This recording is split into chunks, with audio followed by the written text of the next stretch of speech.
আসসালামু আলাইকুম এভরিওয়ান। আজকে ফোনে মাইক্রোসফট এক্সেলের ফার্স্ট ক্লাস।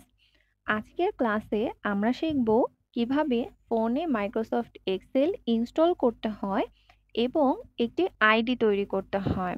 এই কাজটি করার জন্য আমরা প্রথমেই আমাদের ফোনের প্লে স্টোর অ্যাপটি ওপেন করে নেব। এরপর সার্চ অপশনে গিয়ে মাইক্রোসফট এক্সেল লিখে সার্চ দিব।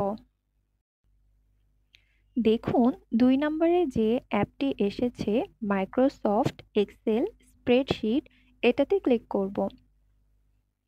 এরপর এটি ইনস্টল করে নেব। ইনস্টল হওয়া পর্যন্ত অপেক্ষা করব। অ্যাপটি ইনস্টল হয়ে গেলে ফোনের অ্যাপ অপশন থেকে এক্সেল অ্যাপটি ওপেন করে নেব।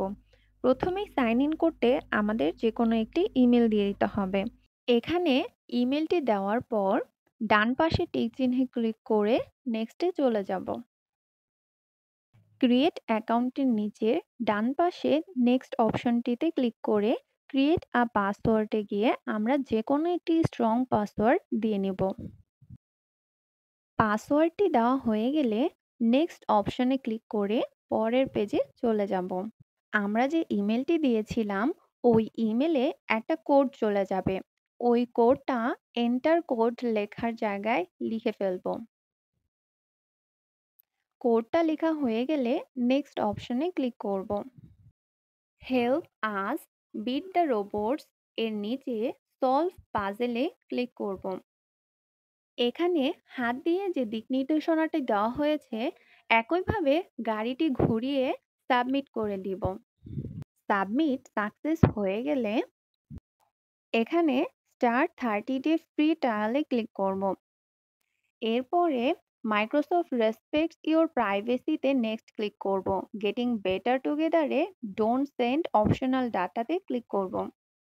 এরপর পাওয়ারিং ইওর এক্সপেরিয়েন্সে এসে ক্লোজ দিয়ে দিব। আমাদের অ্যাকাউন্টটি তৈরি হয়ে গিয়েছে। উপরে রিসেন্টের পাশে লেখাটিতে ক্লিক করলে আমাদের অ্যাকাউন্টের ডিটেলস আমরা দেখতে পারবো। আমাদের ইমেলটি এবং মাইক্রোসফট স্টোরেজ কতটুকু আছে সেটিও এখানে আপনারা দেখতে পারবেন। দেখুন কত সহজেই আমরা মাইক্রোসফট এক্সেলের অ্যাকাউন্টটি খুলে ফেললাম। তারপরেও যদি আপনাদের সমস্যা হয়ে থাকে অ্যাকাউন্ট খোলা নিয়ে, তাহলে ফেসবুক পেজের মেসেজ অপশনে গিয়ে আপনারা আপনাদের সমস্যাটি মেসেজ করে রাখবেন। এতক্ষণ ধৈর্য সহকারে ক্লাসটি দেখার জন্য আপনাদেরকে অসংখ্য ধন্যবাদ।